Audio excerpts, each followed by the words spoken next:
దీన్ని భూతద్దంలో చూడవలసిన అవసరం లేదు. మేము నిన్నే అధికారంలో లేవు, వచ్చి 8 మాసాలు కంప్లీట్ అయింది. మా కోపము కక్ష వెంటనే మేము దాడికి ప్రతిదాడి చెయ్యాలంటే 8 మాసాల సమయం మాకు అవసరం లేదు. మేము ఒక డెసిషన్ తీసుకున్నాం. చంద్రబాబు నాయుడు గారి ఆధ్వర్యంలో ఎన్డీఏ ప్రభుత్వం దాడికి ప్రతి దాడి అనేది రాజకీయాల్లో మంచిది కాదు. లాస్ట్ 5 years ఇలాగే చేసి రాష్ట్రం తీవ్రమైనటువంటి నష్టాల్లోకి వెళ్ళిపోయింది. ఈ 8 మాసాల్లో మేము ఈ ఆ చెవుల్లో దూది పెట్టుకున్నాం. మా కార్యకర్తలు తిట్టినటువంటి తిట్లకి మనం అధికారంలోకి వచ్చాం.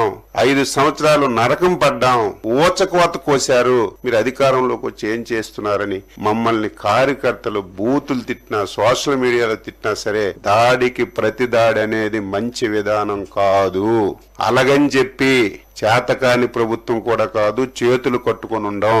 గత 5 సంవత్సరాల్లో జరిగిన ప్రతి సంఘటన మీద స్పష్టంగా ఎంక్వైరీ చేసి వాస్తవాలన్నీ కూడా తెలుసుకొని ఎవడు తప్పు చేసినా సరే విడిచిపెట్టే ప్రశ్న ఉండదని ముఖ్యమంత్రి గారు స్పష్టంగా చెప్పారు.